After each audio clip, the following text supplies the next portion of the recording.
Maintenant, on va reprendre Éphésiens 6, 12. Ok. Éphésiens 6.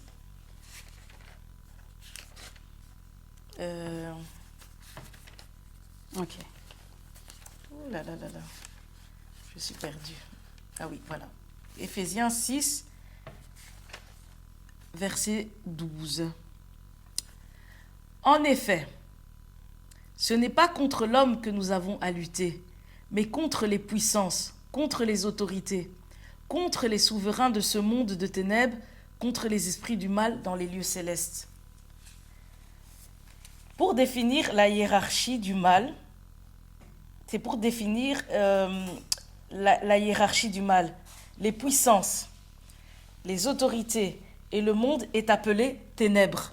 Encore une fois, je ne parle pas des personnes, je ne parle pas des politiques, rien du tout. Je parle des esprits. Les esprits du mal dans les lieux célestes, l'arbre égale l'arbre de la connaissance du bien et du mal, à lui-même, c'est les ténèbres, tu vois. Ouais. C'est le monde. Ok. Les puissances, c'est les démons, on va dire, pour moi, c'est les démons au niveau des nations. Chaque nation, comme j'ai dit, chaque terre représente une entité démoniaque. Tu n'as pas remarqué, par exemple, et tout, tu vas dire, oh, les gens de ce pays, ils ont tel accent. Les gens de ce pays, en fait, ils font pas beaucoup d'enfants. Tu trouves pas ça bizarre qu'on rentre dans un moule comme ça? Oh, les gens de telle tribu, ils fonctionnent de telle manière. Comment tu expliques un truc comme ça? Ah ouais. Tu vois? Et donc, pour moi, il y a des démons, des puissances au niveau des nations. Les autorités, c'est les démons au niveau culturel, au niveau familial. Les esprits du mal, c'est aussi les entités au niveau de l'univers, le cosmos, l'astrologie. Je vais te donner un exemple avec l'astrologie. Tu as remarqué qu'on va te dire et tout, tous les lions, ils vont avoir un certain caractère. Les gémeaux vont fonctionner d'une telle manière. Et donc, ils vont nous traduire un état émotionnel et souvent, ça tombe juste. Est-ce que tu trouves ça normal? Est-ce que tu penses que c'est un hasard? Ah, certainement pas. Hein. Mais pourquoi? Parce que on existe physiquement, mais dans l'esprit, on n'est pas dans notre identité. Donc, toutes ces entités, elles peuvent nous contrôler. C'est pour ça qu'en fait, on nous classe comme des marchandises. C'est comme dans un rayon, dans un rayon au magasin. Les laits, on les met ensemble, et les trucs, on les met ensemble. C'est comme les Gémeaux. On vous dit, les Gémeaux, vous allez fonctionner d'une telle manière. Un tel, vous allez fonctionner d'une telle manière. Dans une famille, on va voir que, dans cette famille, les femmes ne se marient pas, mais elles ont des enfants. Comment tu peux expliquer ça? Mais en fait, seules les personnes contrôlables, on ne peut contrôler que les personnes dont l'âme est en arrêt. Oui. Ceux qui n'ont pas encore leur identité. Oui, et c'est pour ça que les puissances aux différents niveaux, même au niveau du cosmos, de planétaire, on nous contrôle, tu vois, et tout ça, le côté des médiums et tout, qui vont vous dire vos signes astrologiques et tout ça. En fait, en vérité, qu'est-ce qu'en soi on est en train de nous dire? Comme vous ne réfléchissez pas, on va vous donner une façon de penser.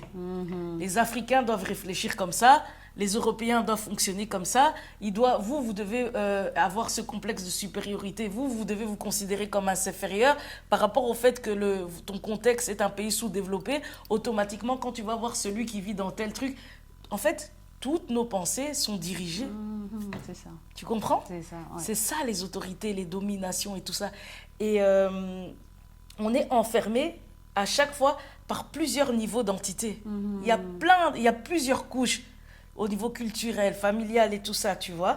Et c'est à ça que la systémique s'intéresse. Ces différentes couches, toutes ces différentes façons de penser que tu vois ici, on est en train de déconstruire pour retrouver aussi son identité. Ouais. Et tu vois que, comment tu vas expliquer que quand je retrouve toutes ces façons de faire, j'ai mes victoires. Alors que mon procès, c'était contre un Belge de chouche. Ici et tout, Fabrice et tout, il a été renversé dans la rue.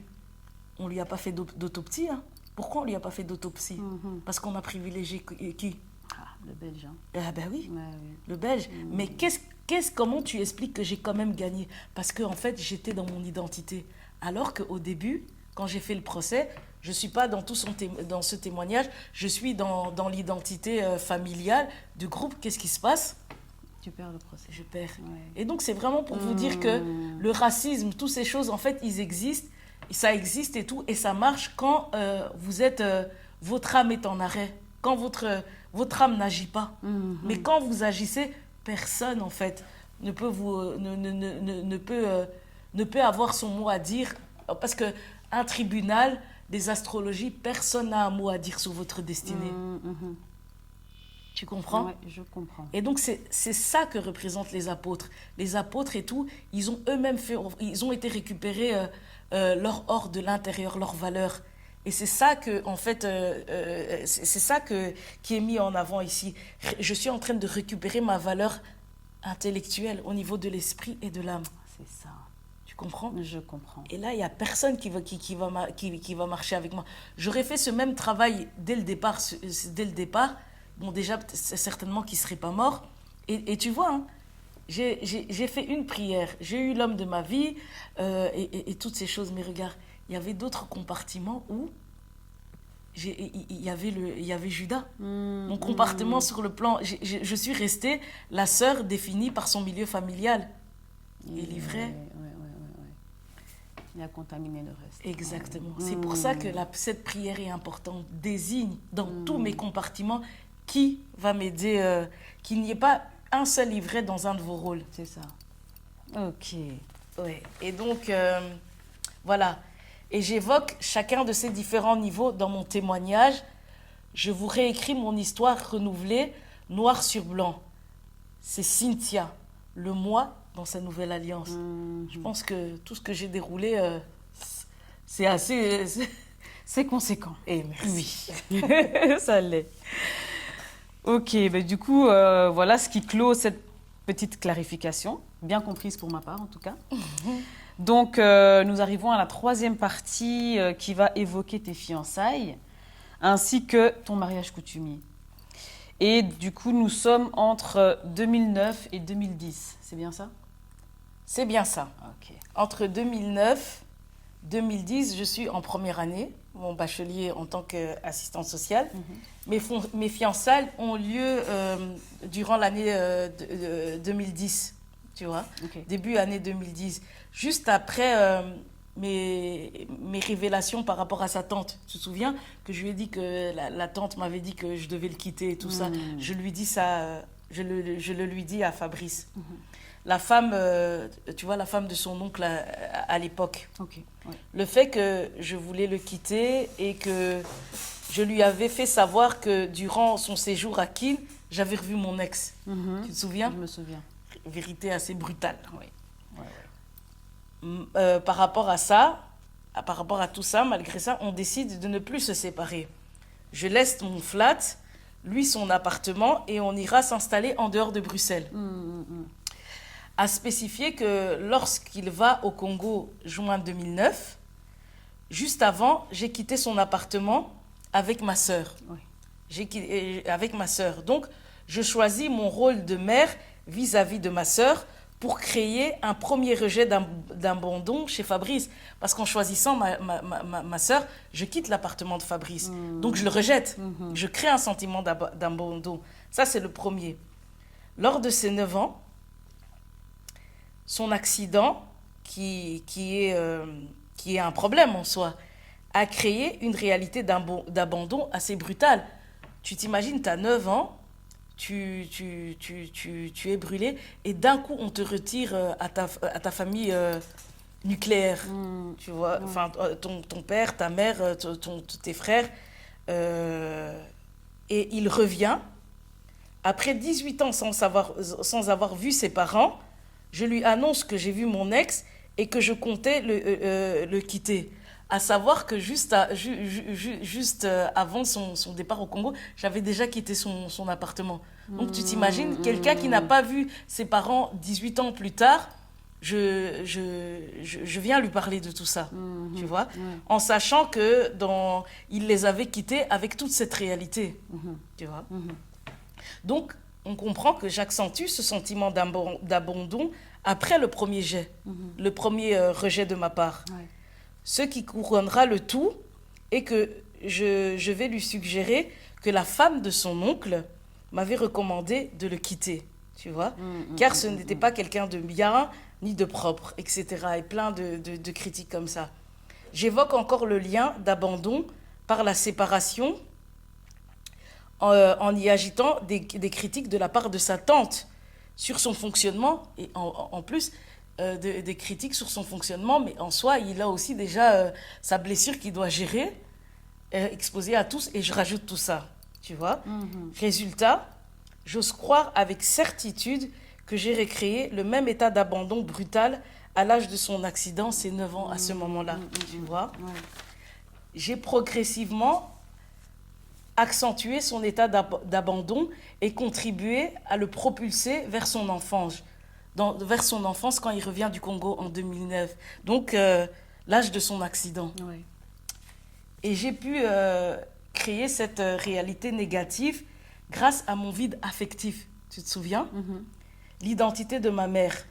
Et on retrouve ce manque de tact émotionnel par rapport à un homme qui m'a confié son cœur. Tu vois? Ouais. Alors que, dès le départ, je fonctionnais dans le rejet. Néanmoins, le moment où je le pardonne, tu te souviens quand il m'avait trompé? Je l'ai pardonné et j'ai obéi à Dieu alors qu'il me trompe, tu vois? Et alors qu'il me trompe. Ça va créer un lien qui va me libérer à ce moment-là, quand je demande pardon et tout ça, ça va me libérer de l'identité de ma mère pour être moi. Et on va connaître 4 ans de pure fusion, nos 4 premières années, tu te souviens? Ouais. Jusqu'au moment où mon frère revient et que je vais hypothéquer ma relation pour jouer les sauveuses, le rôle de ma mère vis-à-vis de ma sœur, Ouais. en lui proposant d'aller vivre, en proposant à ma sœur d'aller vivre chez Fabrice avec moi. Ouais. En même temps, avant de quitter son appartement, pour rappel, comme je me prenais en charge, il commençait à se sentir de plus en plus inutile. Tu te souviens? Ouais. Quand oui. Moi, de plus en plus tournée vers mes études, profitant du cadre sécurisant qu'il avait conçu pour reprendre ma vie en main. Je reprends ma vie en main. Je disais que j'étais un poisson et que ma mère, de par son éducation culturelle, familiale et émotionnelle, était comme un requin. Où, dans notre relation, j'ai fini par me faire manger en tant que poisson. Tu te souviens? Ouais. Ici, en recréant inconsciemment l'avatar de ma mère, parce que du coup, quand je quitte chez ma mère pour aller chez ma sœur avec Fabrice, après, je requitte Fabrice pour aller avec ma sœur et laisser Fabrice. Donc, je recrée inconsciemment l'avatar de ma mère, là où Fabrice me confie son cœur, même comme j'ai aimé ma mère dans notre lien fusionnel. Étant ma mère, quand il revient du Congo, je suis le requin et je le mange, en le ramenant à sa condition brutale. Tu vois? Les douleurs de ma mère que je porte en moi, tout comme étant non réglées, ont pu se déposer sur ces 7 enfants. J'ai pu déposer ces douleurs sur lui, comme ma mère sur nous, et le ramener à cette dimension traumatique. Tu vois, de ces 9 ans où il a été brûlé. Le résultat est qu'en voulant aider ma sœur, je me réinscris dans mon arbre généalogique et le lien d'abandon brutal le réinscrit dans sa propre généalogie. Et à ce moment-là, un switch d'identité va se créer pour permettre inconsciemment à Fabrice d'enjoliver son enfermement au travers du lien d'abandon. Okay. Donc, je vais devenir sa mère, la mauvaise. Il m'appelait souvent la mère indigne. Okay. Et il voudra toujours retourner au Congo, tu te souviens? Oui. Pour voir sa mère. Ouais. Car elle est devenue moi. Ah. Et moi, je suis devenue la mauvaise parce que c'est elle qui, en fait, qui a dû se séparer d'elle à l'âge de ses 9 ans et pendant ces 18 années où ils ne se sont pas vus, tu vois. Et donc, maintenant, en plus de la charge de ma mère, là où j'ai déposé les traumas de ma mère sur Fabrice, lui m'a déposé le trauma du lien à sa propre mère. Ah oui, oui, oui. Tu dis quoi? Oui. Tu suis? Je vois, ouais. Et toute sa famille a soudainement eu les bons rôles. Là où tu te rappelles, où il m'a parlé de sa tante, il m'a parlé de l'attitude de son oncle et tout ça, ça avait changé. Ouais. Tu vois? Et comme je disais, l'oncle qui fermait les yeux sur le mépris que sa femme projetait sur Fabrice, sa femme également pardonnée par Fabrice, les liens rétablis avec ses parents, sa tante, vu qu'il va régulièrement au Congo, alors qu'avant il avait fait 18 ans sans les voir. Et c'est aussi au moment des fiançailles que je vais remettre aussi le lien avec ses tantes, parce qu'avant ça, il n'appelait pas. Ce qui en soi n'était pas une mauvaise chose, mais sur le plan invisible, encore comme on dit, sur le plan invisible, c'est que ces liens l'ont remis dans la situation de son accident, qui est un rituel selon moi. Tu comprends? Ouais, je comprends. Sur le plan invisible, en fait, ces actes-là ont une connotation mauvaise. Ouais. Donc, le moment où mon frère revient, celui qui a causé l'inceste, pour que ma sœur vienne avec moi, est une réalité qui n'était pas un hasard. Ce n'était pas un hasard. À savoir qu'en même temps où le rituel se recrée chez Fabrice, c'est également durant cette même période 2008-2009 que mon frère, le cas, fera sa crise psychotique. Ok. Ouais. Tu vois? Ouais. À cette période où on choisit de ne pas rompre, à un moment où je quitte son appartement en lien à une dispute par rapport à ma sœur. Tu te souviens que j'ai quitté son appartement parce que quand on allait en boîte, il y avait ma sœur qui parlait, tu vois, des conneries, mais c'était toujours lié à ma sœur, en plus des disputes du quotidien. Et donc, par rapport à ça, en fait, on s'est séparés à cette période-là quand j'ai quitté. Ma sœur, on s'est séparés, ma sœur retourne avec son compagnon, quitte l'endroit où nous étions. Tu te rappelles qu'après ça, j'ai été chez une de mes amies avec ma sœur. Ouais. Et quelques temps après, quand ma sœur retourne à l'étranger chez son compagnon, quelques temps après, je suis chez son ami avec Fabrice, ça s'arrange. Ah ouais. Tu vois encore Ivray bon grain. Oui, Elle va chez son compagnon et moi je me remets avec Fabrice. Mais je vais vivre chez lui, mais je ne reste pas longtemps. Je vais prendre tout de même mon indépendance en trouvant mon flat. Okay. Tu te souviens? que je vais quitter après ou quand on va se remettre ensemble. Dans ce logement, elle viendra à nouveau y vivre. Et notre couple connaîtra un moment où ça va battre de l'aile. Dans le flat que j'avais là, tu vois. Ouais. Quand il revient du Congo, ma sœur est de nouveau à l'étranger. C'est l'étranger auprès de son compagnon. Et on décide de prendre ce fameux appartement ensemble. Dans un switch où tous les deux sommes retournés dans un autre emprisonnement transgénérationnel en réalité.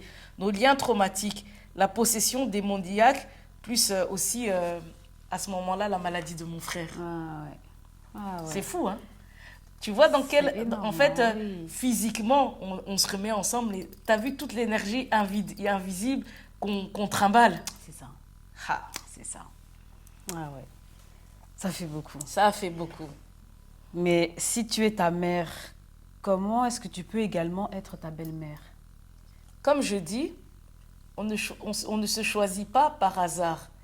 Et ceux qui n'ont pas fait un travail thérapeutique, spirituel, et qui sont décentrés de leur moi, vont toujours choisir leur partenaire et entourage en fonction de la place qu'ils occupent au sein de leur arbre de la connaissance du bien et du mal. Okay. Et ils vont choisir en fonction de leur position traumatique. Donc, tu vas choisir inconsciemment la personne qui va contribuer à te maintenir dans ta tragédie. Ah oui, la tragédie familiale. Oui.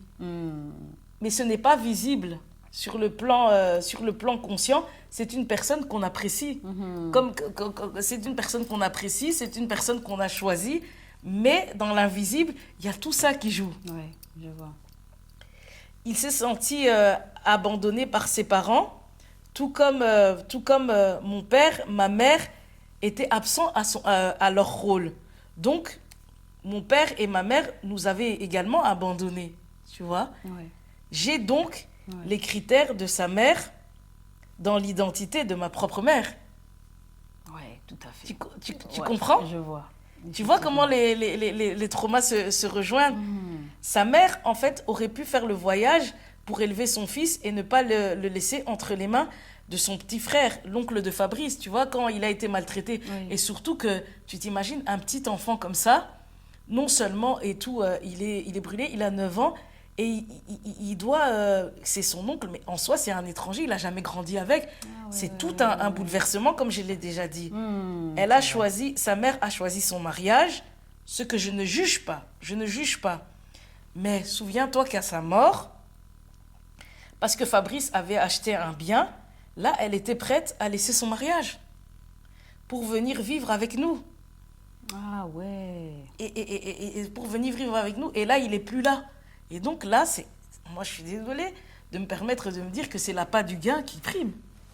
Wow. Tu vois? Waouh. C'est fort quand même cette comparaison, hein, entre le fait de ne pas faire le voyage pour rester avec son fils de 9 ans, mais de vouloir faire le voyage après la mort de son fils pour récupérer ce qu'elle croyait être la maison de son fils. Alors que la logique de sa première décision, qui peut être aussi une bonne décision, mais ça aurait été d'aussi choisir son mariage face à la maison. Exactement. Ouais. Tu vois? Ouais. Mais bon, moi je pars du principe que comme elle se dit, je ne sais pas s'ils ont pensé que ça fonctionnait comme en Afrique, je sais pas, elle allait me déloger de cet endroit où, comme ma mère et tout, elle était un peu de leur côté, peut-être, parce que ma mère aussi, elle m'avait dit de retourner vivre à la maison, parce que par rapport à ça, je ne sais pas quelles étaient leurs idées, mais bon, bref. Alliance familiale, là, voilà. En tout cas, comme je dis, hein, il y a vraiment un grand gouffre émotionnel entre certains parents africains et nous qui avons grandi en Europe, tu vois. Ce qui est très dangereux pour notre évolution intérieure. La preuve en est là, tu vois. Ce sont des personnes qui n'ont pas d'émotion, en fait, tu vois. Mais sinon, pour en revenir à l'identité qui est une énergie, une valeur comme l'or et l'argent, tout comme je l'ai déjà dit, une énergie peut alimenter plusieurs personnes. On l'a déjà dit, hein. Ouais. Une énergie et tout, une lumière. Si vous êtes absent à votre vie, plusieurs personnes peuvent utiliser votre identité. Plusieurs, tu vois. D'ailleurs, je te donne un exemple. Un billet. Est-ce qu'on peut, un billet, est-ce qu'on peut le dupliquer? Est-ce qu'on peut en faire plusieurs? Ouais. Donc, je prends le billet de 20, ben, il y en a plusieurs qui circulent, tu vois. Bien sûr. Une fois multiplié, quand tu as de l'argent, qu'est-ce que tu peux faire? Bah, tu peux acheter plein de choses avec. Tu te procures du matériel, tu vois, tu te procures du matériel. Sur le plan invisible, l'identité, c'est se procurer la destinée positive de la personne absente à elle-même. Ses réussites dans les différents domaines, ses avoirs. Ses avoirs et tout ça. Donc, en soi, si par exemple un billet de 20, on peut le multiplier. Donc, ça veut dire que mon identité aussi, comme l'énergie et tout ça et tout, il n'y a pas que ma mère qui peut en tirer profit. La mère aussi peut. Ouais. Tu vois? Et c'est comme si quand il retournait tout le temps au Congo, il était à la recherche de nos premières années. Ouais. Et c'est ça, en fait, en étant à la recherche de la Cynthia, là, de nos premières années, c'est ça qui fait qu'il a enjolivé tout le monde autour. Parce que il y avait la Cynthia, là, perdue, en fait, perdue dans son présent, dans le rôle de ma mère. Ouais, je vois. Tu vois comment l'invisible est noir, en fait. Exactement. Tu vois comment on peut vraiment... En fait, pour moi, avec les exemples que je donne, on peut vraiment voir qu'il y a des esprits impurs, hein, des entités qui nous possèdent. Ouais. Ok, donc il est bel et bien possible en fait d'être en même temps la mère et en même temps la belle-mère. Hein. Tout comme être plusieurs billets de vin. Tu vois. Ouais, voilà. Ouais, je vois. Et, Ok. et que plusieurs personnes prennent du matériel avec mon identité. Mhm. Ouais, tout à fait. Pourquoi tu Ouais. fais cette tête? Oh là Eh là. ben, bienvenue dans le monde réel. Ouais, c'est ça. Bienvenue dans le monde de l'arbre de la connaissance du bien et du mal. On dit livret, mais quand on interroge vraiment son sens profond, la vie, ça fait peur. Hein. C'est ça. C'est un film d'horreur. Exactement. C'est vrai.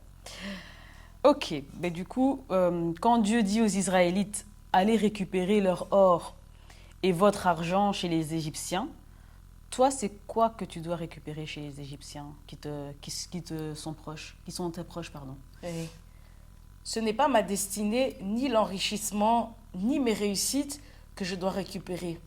Mais en comprenant les switches, les rôles des différents membres, j'alimente mon esprit par la vérité que je regarde, dévoile dans les liens, le mensonge dans nos familles et l'or et l'argent que je récupère, c'est en éveillant mon esprit intérieur, en guérissant mon âme. Donc, c'est mon identité que je récupère. Et je laisse les 70% qui constituent la part morte pour prendre mon identité. Tu vois? Je sors de mon état d'esclavage pour associer ça aux Israélites, tu vois, qui étaient des esclaves. En soi, voilà, de mon état d'esclavage. Là où les Israélites, en récupérant l'or et l'argent physique, le papier, ils ont récupéré les liens traumatiques des Égyptiens. En fait, parce que derrière l'argent, il y a une énergie. Les liens traumatiques des Égyptiens. Donc, ils ont récupéré leurs démons. Se sont fait des dieux étrangers avec cet or. Et n'ont jamais atteint leur moi, leur identité. Donc, sont restés esclaves, sont morts dans le désert. En soi, qu'est-ce qui s'est passé? Ils ont quitté le pays physiquement, mais sont restés en Égypte dans leur cœur. Tu vois? Et on verra que par leur acte, Israël deviendra aussi une puissance économique comme l'Égypte. Donc, ce pays va devenir aussi une grande puissance. Tu vois? Donc, l'âme qui est maintenant, en fait, ils sont toujours esclaves, mais du fer, du matériel. Parce que ça va devenir une puissance économique, comme les Égyptiens. Mais l'or dont je récupère et dont je parle, l'or et l'argent, c'est l'identité. Ouais, je vois. Ok. Et en soi, regarde, je récupère mon identité sur le plan des procès, je réussis. Et il y a de l'indemnité et tout ça. Donc, en fait, l'argent, l'identité, l'intelligence génère en fait une richesse matérielle, mais pas qui est prise dans le fer, mais dans quelque chose de sain. Ouais, je vois. Donc, j'ai les deux. Ouais, tout à fait. Et donc, on est riche de l'intérieur et de l'extérieur. Voilà. Ouais, je vois.